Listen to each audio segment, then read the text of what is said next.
kelahiran itu kan proses persalinan itu memang life threatening, bisa buat ibunya. Terus kayak sekarang tiba-tiba prematur. Terus kamu nggak bisa ngapa-ngapain. Terus aku nggak bisa. Ya di sini gue bisa apa gila, kayak gue bukan medical professional kan, gitu. Kayak there's nothing I can do gitu loh.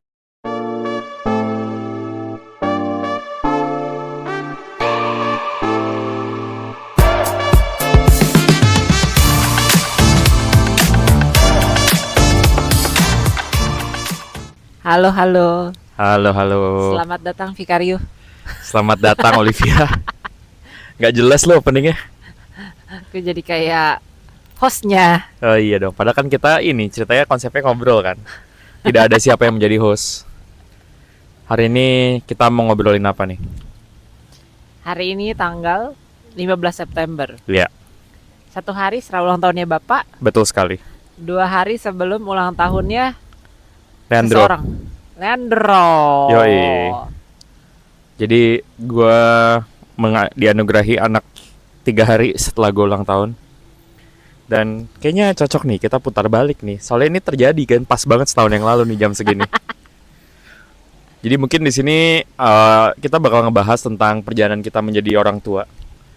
Dan mungkin ini akan ada beberapa episode ya. Dan yang pertama mungkin kita akan share bener-bener proses tiba-tiba tuh kenapa tiba-tiba nih kita lahir. Iya, jadi dia tuh sebenarnya harusnya lahirnya bukan bulan-bulan September ini. Iya. Harusnya tuh dia lahirnya bulan November. Betul. Kalau nggak salah due date-nya 6 November apa ya? 7 ya? Iya. Ya segituan lah. Awal November. Tuh. Harusnya. Nah jadi podcast ini cocok buat lo yang pengen tahu kelahiran yang tidak normal tuh seperti apa. Sekarang sih bisa ketawa ya, tapi setahun yang lalu gila sih, it's a roller coaster lah gitu. Oke, jadi kita mau mulai menceritakan kali apa yang terjadi 1 tahun yang lalu.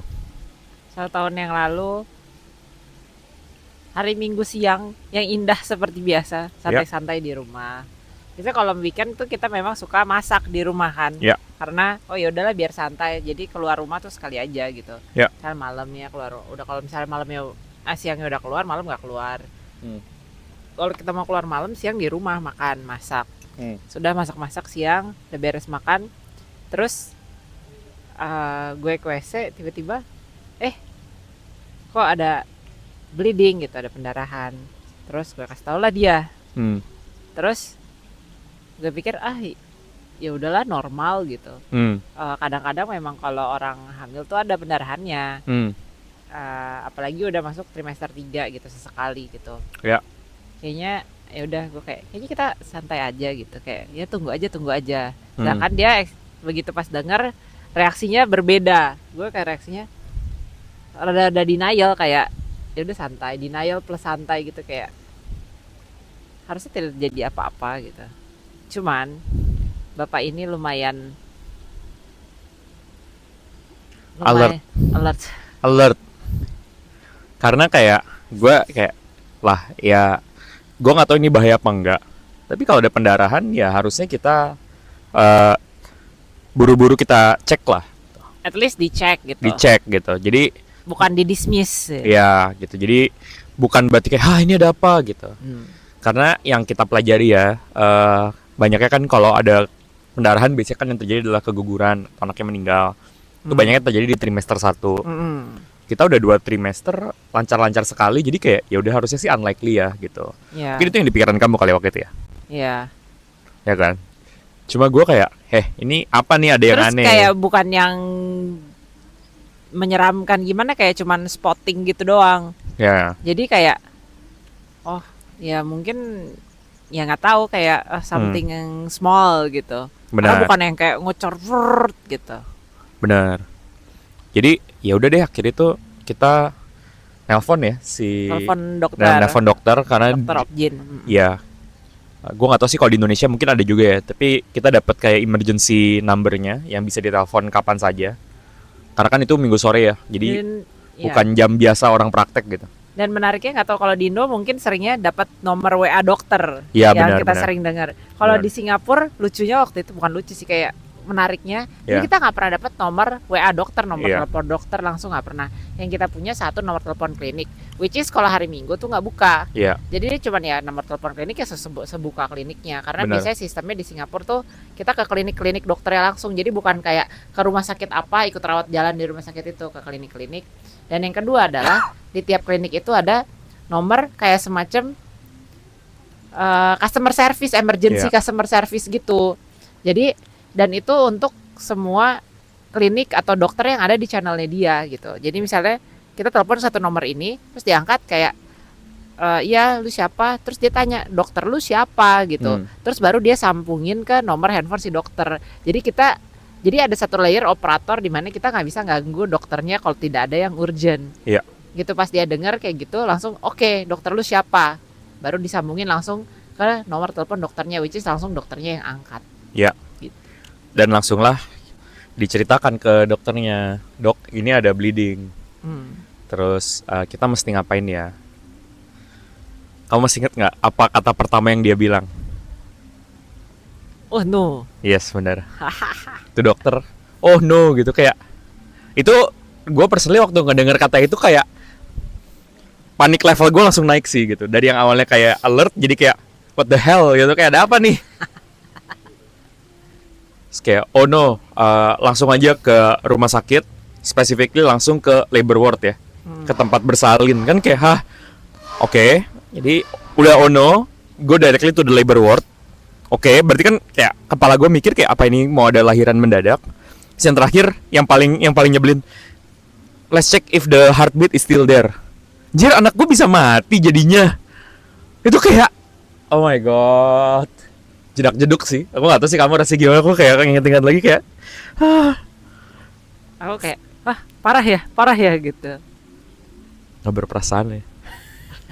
Gue kayak langsung buru-buru order taksi online, langsung kita ke rumah sakit saat itu juga gitu, kayak bawa Deket. untung deket dan memang itu alasan kita pilih rumah sakit yang deket juga, jadi gampang kalau ada apa-apa. Jadi begitu datang kita langsung masuk ke ini ya, Langsung dicek ya, langsung dicek. masuk ke labor ward, dokternya siapa, Susternya langsung standby. ya langsung. Soalnya rumah sakitnya kebetulan belum punya detail kita, karena kita kan ke klinik kan, jadi kayak ngisi-ngisi lagi udah berapa minggu sama siapa, lalala gitu. Iya. Tapi mereka kontakan terus sama si dokter sebenarnya, si suster-suster itu. Jadi Betul. mereka langsung tahu penanganannya, dikasih obat apa segala. Betul. Dan dicek sama si perawatnya. Kayaknya itu pertama kali kita tahu mulai ada kontraksi ya. Iya, ternyata katanya oh ini sebenarnya udah ada kontraksi, lo nggak berasa gitu. Enggak. Ya. Jadi ya udah ternyata ada kontraksi gitu. Tapi jadi dikasih obat pereda kontraksi. Nah, Waktu dokternya itu datang tuh 2 jam setelahnya kan, kurang lebih kan, jam 6. Nggak datang dia hari Di Minggu hari itu nggak datang ya? Hari Minggu nggak datang. Oh. Karena dikasih obat terus dipantau turun kontraksinya, terus kita ke kamar rawat biasa. Jadi nggak di ruang bersalin lagi. Jadi di ruang bersalin sebentar, dicek-cek segala macam. Terus dikasih obat, suruh minum nih obat pereda, ada kontraksi, dikasih obat pereda kontraksi. Terus nggak berapa lama bekerja tuh. Ya. Terus ya Besok beberapa paginya jam setelahnya kita langsung ke kamar rawat biasa. Kamu jadi malam itu tuh nginepnya di labor ward atau di kamar biasa ya? Kamar biasa. Di kamar biasa ya? Oh iya, karena Dan udah terus langsung. kamu pulang Ya. ke Ambil rumah barang. dia ngambil barang. Kamu juga waktu itu nginep di rumah malam itu. Iya, kayaknya iya ya. Malam Jadi itu, nggak nginep di rumah sakit. Malam pertama nggak nginep di rumah sakit, dan waktu itu tuh kayak yang bikin gua galau di luar kejadian itu kan hari Minggu ya. Gue tuh hari Selasa udah ada training di Jakarta. Dan hari Seninnya malam berangkat. Ya, Jadi Senin malam. besoknya tuh berangkat. harusnya. Benar. Nah jadi karena progresnya bagus, kan gue mikir kayak ya kalaupun bagus Udah mungkin ke nanti harus kamar bed rawat rest, biasa. harus bed rest kali ya gitu. Ya paling ke kamar rawat biasa, oke lah, udah nggak urgent. Paling besok bisa pulang hari Senin gitu. Nah tapi kan tetap setahu gue dari orang yang gue tahu kayak pernah ada pendarahan, kayak abis ada pendarahan tuh ya harus bed rest gitu. Jadi kan kayak saat itu gue kayak harus cancel training gue atau ada yang ngejagain Olive gitu di Singapura, dan karena kita nggak ada kerabat, gue langsung mikir keras. Dan pas banget di hari Senin itu sebenarnya bokap nyokap gue harusnya tuh liburan ke Jogja gitu sama adek gue bertiga. Nah terus ya udah pas lagi di rumah sakit itu gue udah nelpon gitu. Ini Olive kejadiannya kayak begini. Terus kayak aku udah mau ke Indonesia, mama papa bisa nggak datang ke Singapura gitu. Terus ya udah mereka yes of course sangat suportif gitu dan mereka langsung gue pesenin tiket, besoknya berangkat ke Singapura. Hari Senin. sampainya Senin siang sampai di Singapura. Jam 2 jam 3 gitu lah. Ya. Jadi ya kayaknya sampai saat itu semua baik-baik aja ya. Minggu malam kamu pulang kan kayak oh ya udah nggak apa-apa udah masuk kamar rawat biasa, udah kamu pulang aja gitu. Benar. Mau beberes juga mau packing soalnya kan dia mau berangkat ke Singapura ke Jakarta besoknya, jadi gue bilang ya udah pulang aja packing beberes gitu. Mau berangkat juga gitu. Ya. Dan terus? Jadinya ya udah gue pulang Senin pagi balik ke rumah sakit, terus akhirnya ketemu si dokter ya. Senin pagi itu kan? Belum ketemu dokter. Senin pagi. Dokter? Jadi terus sama suster. Jadi tanpa diketahui Senin subuh itu gue sudah merasakan mules. Oke. Dia belum datang ke rumah sakit tuh, masih santai, masih belum bangun. Nah, gue udah mules tuh Senin pagi. Terus pagi biasa kan kalau di rumah sakit tuh ribet tuh pada datang. Suster tiap berapa jam sekali datang gitu, ngecek suhu, ngecek tekanan darah, lalalala gitu. Terus datang, begitu pas dia datang yang pagi, cek suhu oke sekarang normal. Terus pas dicek kontraksi, ada kontraksi lagi nih. Terus gue bilang, oh iya gue berasa sekarang. Oke. Terus kayak, oh nggak bisa nih kenceng, jadi kayak dibawa lagi gue ke labor ward. Kayak kamu pas ketemu aku udah mau dibawa ke labor ward lagi kayaknya gitu ya. Sudah di labor ward gitu. Terus akhirnya baru di sana dokternya datang, terus mulai dikasih obat pereda kontraksi yang lebih tinggi dosisnya, which is lewat infus.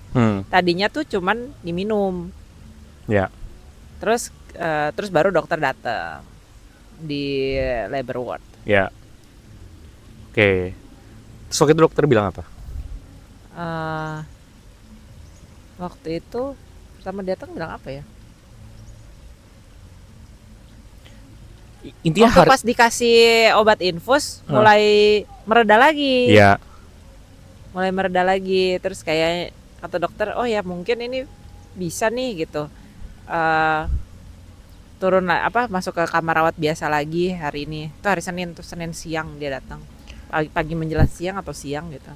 Dan saya dia bilang dia mau bisnis trip. Dia mau pergi, mau cuti hari Kamis. Hari Kamisnya. Mungkin lo bisa gue pulangin lah besok gitu, sebelum gue pergi cuti gitu.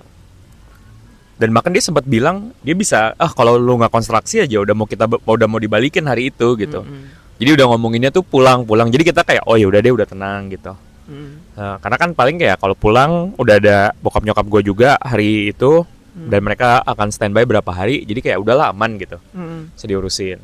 Jadi udah tenang semua. Terus dari situ hari berjalan terus. Ternyata sampai kontraksinya makin tinggi. Iya. Makin tinggi, makin intens. Sampai ya gue juga udah mulai berasa nih. Terus sebelumnya kan datang masih hahehe. Iya. Terus gue Senin siang itu udah mulai berasa. Kamu juga lihat kan waktu itu kan, sempet sebelum berangkat. Tapi sempat ada turun gak sih? Ya sempat turun kan, naik turun terus. Naik turun. Begitu pas dinaikin lagi dosisnya. Ya, obatnya, turun. Terus diturunin lagi dosis obatnya. Naik lagi. Masalahnya tuh obatnya nggak selalu bisa dosis tinggi, karena kalau dosisnya tinggi tuh ada efek samping kan. Tekanan darahnya naik. Iya benar. Jadi membahayakan ibu dan anaknya sebenarnya. Nah jadi ya udah, gue udah bener-bener ton banget nih, kayak udah jam 5, kan pesawat gue tuh jam 9:30 gitu. Jadi kayak kalau mau cabut maksimum jam 7 malam. Terus kayak udah galau gitu, pergi nggak ya gitu. Tapi waktu pas sampai sore itu, jadi mulai yang rada mulesnya tuh kayak sekitar jam 3, jam 4. Tapi sekitar jam 5 tuh udah turun lagi. Lagi turunnya. Jadi kayak pas sebelum jam kamu pergi tuh setiap kali pas lagi turunnya. Iya benar. Jadi pas lagi aku mau pergi tuh yang jam 7 malam itu lagi turun. Yeah. Lagi kayak oh ya bisa gitu. Yeah. Bahkan apa kamu juga pulang. Iya benar. Habis itu mereka pulang. Jadi kayak pas itu tuh kayak kalau gue relief lagi pengalamannya bener-bener galau. Terus gue mikir kayak kayaknya nggak bakal kenapa-napa lah, kayak bakal bisa deh gitu Iya. lewat gitu. Semua indikasinya bagus, obatnya bekerja, paling nanti bed rest ditolong sama bokap nyokap gue, itu ada di pikiran gue gitu. Ya biarpun karena ya di sana mungkin orangnya antisipatif ya, mereka udah nanya gitu. Nanti kalau lahiran mau lahiran di sini atau mau dibawa dulu nih ke rumah sakit ibu anak yang lain gitu. Supaya lahirannya bisa lebih tertolong. Karena kalau sampai amit-amit lahiran akan mahal sekali kalau dia masuk NICU. Karena kan dia sebenarnya baru 32 minggu gitu. Iya. Jadi yang terutama dikhawatirkan itu paru-parunya belum berkembang Betul. sempurna gitu. Betul. Jadi pasti masuk NICU, dan kalau di rumah sakit private waktu itu udah pasti bakal mahal banget. Dan jadi terakhir check up kita terakhir ke dokter Obgyn sebelum ke rumah sakit itu sekitar 1 bulan sebelumnya. Ya. Jadi pas terakhir dicek itu berat anaknya baru 1,5 kilo, Ya. which is kecil banget gitu. Betul. Terus kayak ini terakhir anaknya beratnya berapa ya? Kayak suster-susternya nanyain terus 1,5 terakhir check up. Kecil banget, gimana nih? Tapi kita kayak optimis kayak kalau udah sebulanan gini bisa lah ya 2 kilo lah gitu. Oh, tapi itu udah sebulan yang lalu dan dia selalu berat gitu. Iya benar. Jadi ya udah deh, kayak ya udah kita pikir ya udahlah. Ya kayaknya nggak kejadian, tapi kalau kejadian ya di situ gitu. Nggak mau gue udah lagi ribet-ribet gini dipindah-pindahin Ya, lagi gitu. jadi gue bilang aja ke susternya kayak udah sus, nggak apa-apa di sini aja gitu kalau sampai kelahiran gitu. Soalnya kita pakai asuransi. Iya jadi kayak ya sudah. Itu juga ya. Kalau tanpa asuransi mungkin masih mikir. Benar. Kalau tanpa asuransi masih kayak pindah sekarang aja deh daripada gitu. Benar. Mungkin aku kalau nggak ada asuransi benar gitu. juga. Thank you banget asuransi. Jadi wah luar biasa. Itu hikmahnya. Itu juga itu ya, ini kayak wah itu another entire episode lah talking buat asuransi ya, karena kita jadi sangat terberkati dengan adanya asuransi di kejadian-kejadian ini gitu. Jadi akhirnya diputuskan kayaknya aman ya udah cek gitu. Tapi sebelum gue pergi kayak gue ingat banget gue meluk Olive, dan di situ tuh kayak tangisan gue tuh tumpah gitu, karena kayak mungkin kayak gue udah nahan dari lama gitu, dari pertama kali. Tapi karena gue ngeliat Olive tuh kayak lagi berjuang, kayak gue nggak enak, gue nangis karena kayak nanti mungkin dia malah jadi kepikiran gitu. Tapi buat gue tuh kayak sangat intens gitu, kayak ini kenapa harus kejadian gitu. Ini apalagi kayak ya kan gue nggak pernah punya pengalaman orang sekitar gue yang lahir prematur ya. Terus kan kayak satu katanya kelahiran itu kan proses persalinan itu memang life threatening, bisa buat ibunya gitu.